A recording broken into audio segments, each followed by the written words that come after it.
Fala moçada, beleza? Bruno Formiga na área para a segunda aula da Semana Matrix. E se você caiu aqui de paraquedas, por acaso perdeu a primeira aula, o que é a Semana Matrix? Você tá aqui e não tá entendendo nada. Semana Matrix é uma semana de imersão pra gente atravessar umas barreiras do superficial e começar a entender o jogo de uma outra forma. Ou seja, a gente aqui tá te convidando a entender ferramentas, a entender para onde olhar, para como olhar, para entender conceitos, para começar a ver um jogo que está acontecendo na sua cara e você não está percebendo. Tudo isso, essa introdução do que é a semana, a gente já inclusive deu umas pinceladas na primeira aula, tudo isso aconteceu naquele primeiro momento. Então quem caiu aqui e não viu a primeira aula, veja, porque é importante para entender e a gente fazer tudo passo a passo, né? Não colocar os carros nas frente dos bois. Portanto, a Semana Matrix, ela resumidamente é isso, é uma imersão de aulas sequenciais para a gente sair dessa semana sabendo mais de futebol do que a gente sabia antes, vendo o jogo de uma maneira diferente. E aí você pode pensar, quem chegou agora ou quem tá desde a primeira aula? Poxa, Bruno, mas isso aí não é pra mim, cara, eu não quero ser comentarista, putz, eu não tenho bagagem, eu não sou especialista, eu não conheço nem os termos,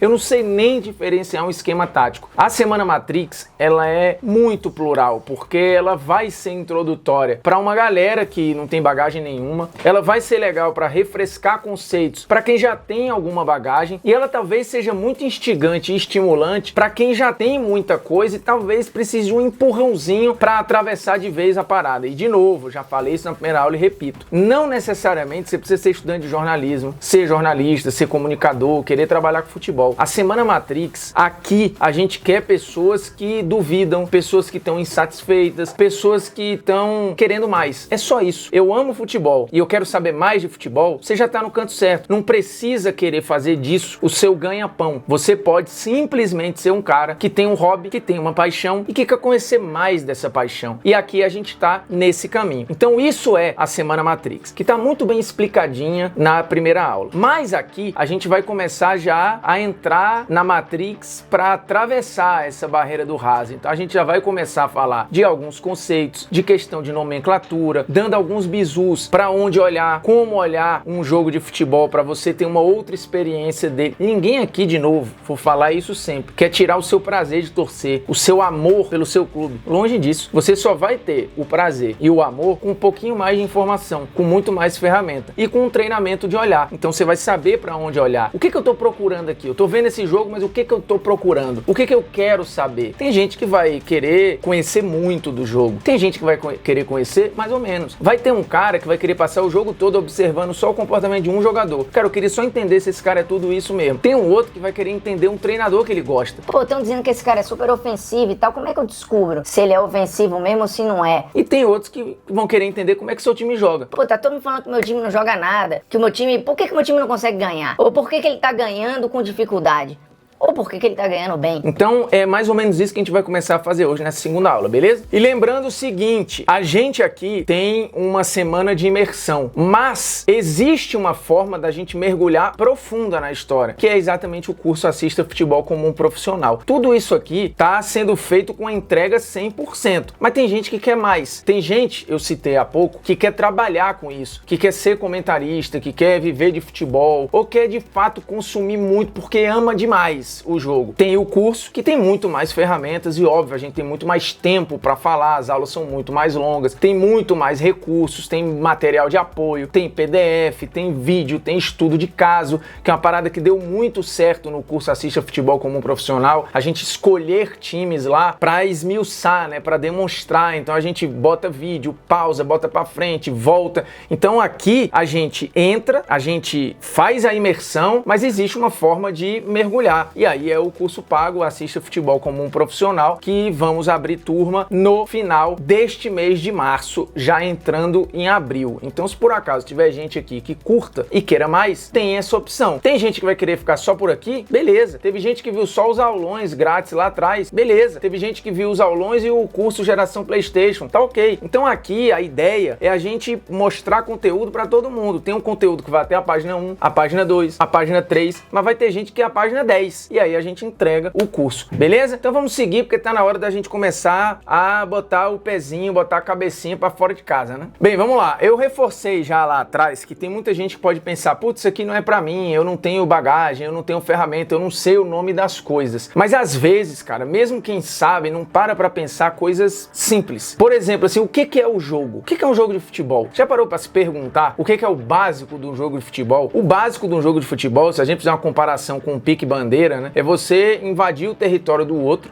No pique-bandeira, você chega lá, pega a bandeira e volta pro seu campo. No jogo de futebol, você invade o território adversário e você deposita a sua bandeira no gol adversário. A bandeira é a bola. Esse é o ponto básico do jogo. Você tem uma área delimitada com 11 jogadores de cada lado e o meu desafio é entrar no campo adversário e colocar a minha bandeira dentro do território do cara, que é o gol. E aí eu vou construir as ferramentas para chegar lá e o outro lado vai fazer as ferramentas para evitar isso. Só que o jogo é muito dinâmico. Ele é um lá e cá. Então vão ter momentos em que eu sou o cara para atacar, mas vão ter momentos que eu sou o cara para defender. E aí isso parece bobo, né? Eu tô falando aqui, putz, Bruno, mas pelo amor de Deus, isso é uma coisa tão óbvia. Mas a gente não para pra pensar. E às vezes, só em pensar nisso, você já muda a análise do que é o jogo. O jogo, ele é arte, ele é entretenimento, ele é uma baita diversão, mas ele é fundamentalmente um jogo. E todo jogo exige tática e exige estratégia. Ninguém joga nada sem planejamento. Óbvio, se você for jogar com seus amigos no final de semana, você vai jogar pura e simplesmente ao léu. Mas num jogo profissional, você não tem como jogar sem plano, sem estratégia. Do mesmo jeito que ninguém vai pra guerra sem uma estratégia. E nos aulões grátis, a gente mostrou os conceitos de estratégia e de tática, mostrando que tática tem uma relação muito íntima com a questão bélica. Como eu vou dispor as minhas tropas no campo de batalha, como eu vou dispor os meus jogadores no campo de jogo. A forma como eu vou dispor os caras lá vai dizer por onde eu vou atacar, por onde eu vou me defender, como eu vou atacar, como eu vou me defender. E aí que entra a estratégia. E a gente vai falar de alguns conceitos também de futebol num geral. E na aula 3 a gente vai falar mais profundamente sobre maneiras de atacar, maneiras de se defender, como tudo isso junto dentro dos conceitos viram um modelo de jogo. E aí você vai falar, putz, eu já ouvi muito essa expressão, modelo de jogo. Pois é, o Guardiola tem um modelo de jogo.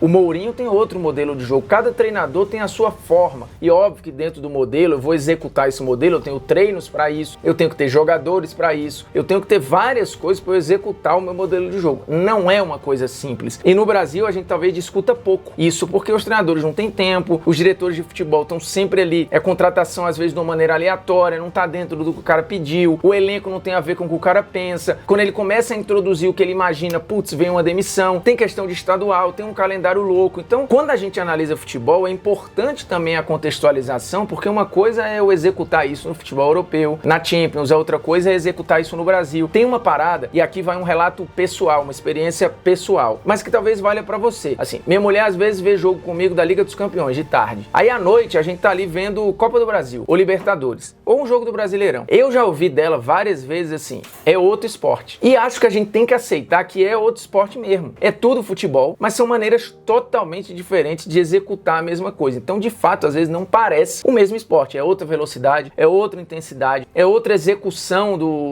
dos movimentos, os talentos que estavam aqui, estão lá. Então, sim, isso é diferente. Mas aí você explica o básico ali, rápido, já percebe outras coisas. Você já vê que, putz, beleza, o jogo é diferente, é outra parada, mas opa, eu tô vendo aqui tem uma linha de 4 zagueiros, esse time aqui tem uma linha de 5 zagueiros. São coisas diferentes. Por que esse time defende com 5? Por que esse outro aqui defende com 4? Tudo tem uma explicação. E tudo está em superioridade numérica. É básico de qualquer treinador evitar inferioridade numérica e buscar superioridade numérica. Como é que eu faço isso? Tendo posse, dispondo meus jogadores, atacando mais rápido ou menos rápido, mas tendo mais gente perto da bola. E aí vai ter gente que vai fazer isso muito bem, vai ter gente que vai fazer isso muito mal. Por isso tem trabalhos muito bons, tem trabalhos muito ruins. Mas o básico é isso. Esses dias eu estava fazendo um jogo de Liga dos Campeões da Europa e aí tem um treinador que sempre usa linha de 3 zagueiros. Mas nesse dia em específico, além dele precisar do resultado, ele não tinha necessidade de ter a linha de 3 zagueiros, porque o adversário estava com um atacante. Então, tipo assim, a saída com 3 homens, pra ele, não estava fazendo muita diferença, porque ele tinha um atacante marcando 3 zagueiros. Bastava 2 zagueiros e mais um homem de meio campo, ele já tinha uma superioridade numérica ali pra sair jogando como ele queria. Então ele abriu mão dos 3 zagueiros, colocou um homem a mais no meio campo, preencheu o meio que era onde precisava e foi para 2 zagueiros, porque aquele jogo pediu aquilo. Mas para você entender isso, você precisa, putz, esse treinador aqui, ele gosta de 3 zagueiros. Hoje ele fez diferente. Por que ele fez diferente? Perguntar para você mesmo, coisas que você tá vendo, já te vai dar muita resposta. E você já vai começar a ter um senso crítico quase que automático. Putz, por que esse time aqui tá errando tanto passe? Pô, eles estão esticando muito na bola longa, eles estão, putz, tentando muito passe pelo meio, é muito passe pelo lado, e aí você vai entendendo. Num primeiro momento, você tira a qualidade individual dos caras e tenta observar mais os movimentos coletivos. Esse é um bizu que eu sempre dou, assim. O importante é você entender as movimentações dos times num primeiro momento e priorizar o momento sem bola, que é mais fácil. Nos aulões eu já falei sobre isso, eu reforço muito isso no curso pago. É batata você perceber mais fácil como os times se comportam sem bola. Por quê? Porque eu tô reagindo ao que o adversário tá fazendo, então eu consigo me organizar melhor ali, 2 linhas de 4 e tal. Quando eu estou com a bola, aí vem a dinâmica. Tem treinador que é mais dinâmico, tem treinador que aceita as trocas de posição, tem treinador que é mais conservador, tem jogadores que, obviamente, tem menos qualidade para se movimentar, tem menos poder de tomada de decisão, porque aí vem um ponto. O jogo, eu já expliquei basicamente o que ele é, mas ele é formado por algumas valências fundamentais. Óbvio que a parte técnica, ninguém joga sendo ruim, né? Ninguém chega no profissional sem ter nenhuma capacidade, o cara precisa ter a parte técnica. Como é um esporte, você precisa ter a parte física, é óbvio. E o fato da parte física evoluir, isso não é ruim, isso é bom, porque é um esporte de alto rendimento. Então, quanto melhor preparado o cara for, melhor para executar. Você tem a parte tática, de novo, sem talento, sem parte física e sem organização tática, não tem futebol profissional. Não adianta você achar que nos anos 70, 60, 50 tinha, porque não tinha. E isso é algo que a gente mostra, tem um módulo que é só provando isso no curso,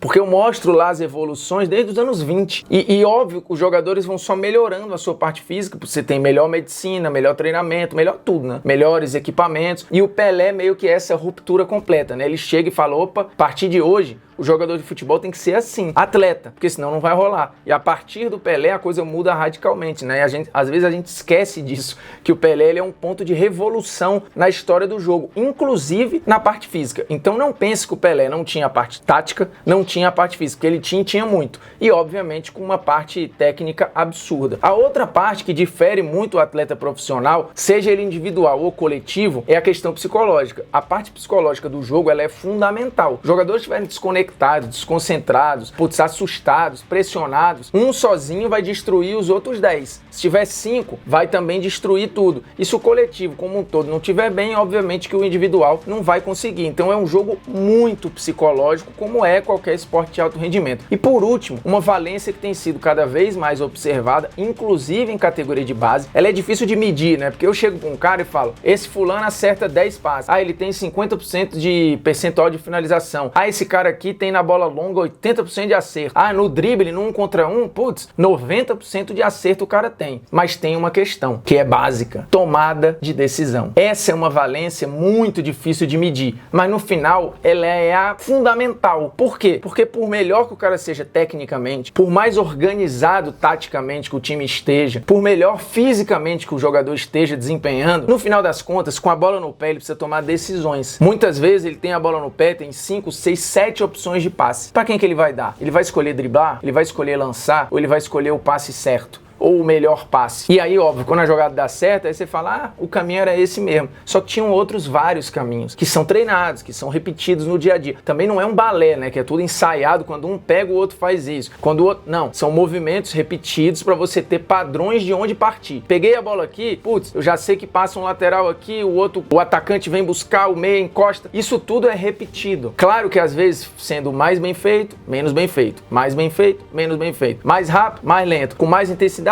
com menos intensidade. Tem dias que o cara vai ter espaço, tem dias que ele não vai ter espaço. Mas, no geral, o jogo basicamente são movimentos repetidos com talentos individuais em prol do coletivo e, no final, tomando decisões individuais, porque é assim que a bola progride. A bola só tá no pé de um cara, né? Esse cara é o que vai ter a tomada de decisão. E essa valência é fundamental. Às vezes eu tenho a tática toda perfeita, executei meu contra-ataque, 3 contra 2, o cara que tá com a bola escolhe o passe errado, morreu toda a estratégia que eu botei em prática. Mas a tática serve para isso, para deixar o individual na melhor condição possível. E aí é uma questão, é uma dor que talvez você tenha, porque fica martelando na sua cabeça, você ouviu de um monte de gente, do tiozão, do cara da esquina, do tiozinho do churrasco, que fala, a tática acaba com o individual, a tática acaba com o talento, a tática robotiza o jogadores. Isso é a maior bobagem que alguém pode falar. É outra parada que a gente massacra muito no curso Assista Futebol como um Profissional. Inclusive mostra lances do Pelé, mostrando que sim, ele tinha funções com e sem bola. Então esse papo de achar que ele ficava ali como uma primadona, bola, agora tá contigo. Cria aí. Não é assim que funciona, nem é assim, nem com Messi, nem é com Cristiano Ronaldo, nem é com ninguém. Então o jogo tem movimentos repetidos e movimentos treinados. E a tática tá ali para deixar o individual na melhor das condições. E aí sim vem o improviso, vem a genialidade, vem a tomada de decisão. E isso vale para qualquer esporte. Você tem o treinamento para deixar o cara sempre no melhor nível. Na hora da decisão, aí vai vir a sagacidade, o talento, o poder de decisão do cara, a coragem de tomar alguma decisão naquele momento que é mais arriscado, a confiança do cara falar, beleza, sou eu que vou fazer, eu vou decidir. A minha tomada de decisão agora é chutar daqui e eu vou executar esse movimento. Então, cara, é um jogo muito complexo e que você precisa observar isso de cabo a rabo. Outra parada que incomoda muito é,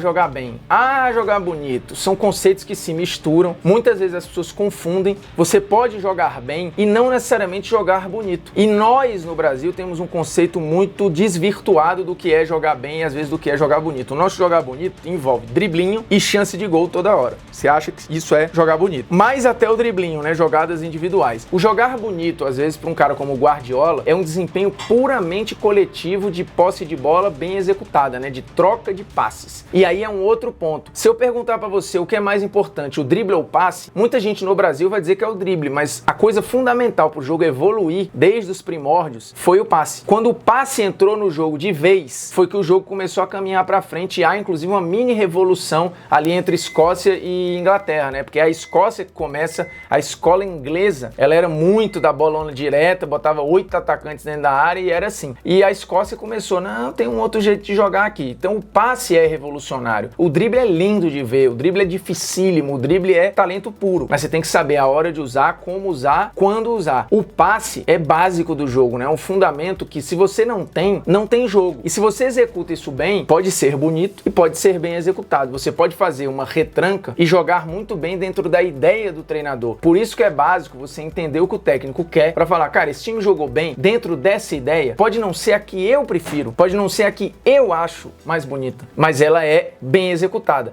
Então jogar bem é diferente de jogar bonito. Isso precisa também ser entendido para você não cobrar uma coisa que aquele treinador, dentro do que ele pensa, não vai poder te entregar, porque ele não quer isso, ele quer outra coisa. Então se você não entender isso, vai ficar esse conflito. Eu quero jogar bonito, mas o cara quer outra parada, meu chapa, então você não vai ter, e assim você vai caminhando. Você entende que ter informação faz até o teu sentimento mudar de raiva ou de prazer, porque você vai entender o que está sendo proposto ali. Outra parada que é importante é reconhecer as mudanças e as evoluções das posições. Por exemplo, o goleiro nem se fala, né? É uma evolução absurda, é a posição que mais mudou no futebol. Zagueiro. O zagueiro hoje, obrigatoriamente, ele precisa ser um cara bom passador, porque a saída de bola vai acontecer com ele. Ele é o cara que primeiro toca na bola. E muitas vezes até é importante no passe longo. O Boateng é um cara super importante no passe longo do time do Bayern. O próprio Van Dijk é um cara super importante no passe longo do time do Liverpool. Então, assim, é importante que o zagueiro seja um excelente passador. Não tem como. Hoje é muito difícil o tal do zagueiro brucutu. E aí é outra parada que você pode até provar pro seu pai. Falar, pai, quantos zagueiros brucutus tinham na sua época? Ele vai falar uma porrada. Hoje, talvez ele tenha mais dificuldade. E aí, claro que eu tô falando da excelência, tá? Do alto nível. O volante nem se fala. O volante hoje também há uma revolução aí, porque o volante ele virou um construtor de jogada. Ele virou um cara que muitas vezes cria jogada, que pisa na área e que faz gol, né? Como o Mauro Betting fala, meu companheiro de TNT Esportes, é um todo campista. O cara faz tudo no meio campo, né? Claro que vai ter o primeiro volante, tem o segundo volante, às vezes tem um cara que sai mais pro jogo. No meio campo, por exemplo, Casemiro, Modric e Kroos. Originalmente, os três são o que a gente no Brasil chamaria de volantes, mas com funções completamente diferentes e com a qualidade absurda. Eles não são camisas 10, eles não são pontas de lança, não são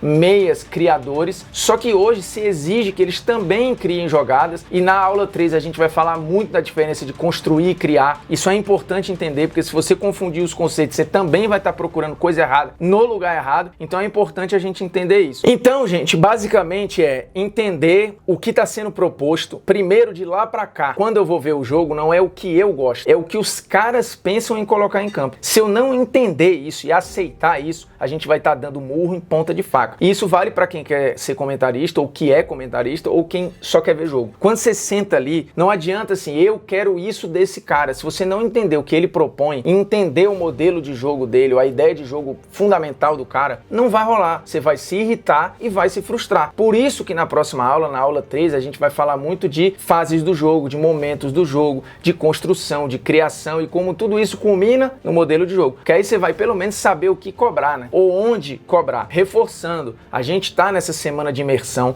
já caminhando para a terceira aula e já tem muita gente que participou na primeira aula nos comentários. Eu agradeço muito, porque ajuda inclusive a bolar a segunda aula. Aqui embaixo tem os comentários para você também falar de dúvida, de coisas que você quer ver aqui, porque isso ajuda na construção das aulas seguintes. E para quem quer o mergulho profundo, para quem quer de fato ir lá nas profundezas, de novo, ao final da Semana Matrix, a gente abre as vagas para o curso pago, o Assista Futebol como um Profissional, beleza? Galerinha, é o seguinte, estamos na segunda aula e obviamente vamos dar continuidade ao quê? Ao desafio. Na primeira aula eu falei já para algo simples, né? Escolher o time, procurar evitar o time do coração e saber que você vai com esse time até o final da Semana Matrix. O desafio 2 é parar para ver um jogo desse time que você escolheu. E aí beleza. Escolhi o time, aí você fala, ah, Formiga, putz, mas nesse período que eu escolhi não teve jogo desse time e tal, não tem problema. Você pode pesquisar jogos completos, muitas vezes, no YouTube, ou então, por exemplo, no Futebalha. O Futebalha é um ótimo lugar para você conseguir jogos do passado, né? Tanto mais antigos quanto mais recentes. Então você pode ter escolhido um time histórico, pode ter escolhido um time histórico, pode ter escolhido um time mais contemporâneo, talvez tenha um pouquinho de dificuldade de achar os jogos. Mas se for um time que tá aí no hype e tal, você fatalmente tem 500 opções de streaming, de TV por assinatura, de TV aberta para ver o time jogar. Isto, poxa, você vai parar para ver um jogo desse time e vai rabiscar 5 questões que venham à sua mente. Não precisa necessariamente todo mundo rabiscar a mesma coisa. Você vai observar, pura e simplesmente observar, e vai fazer várias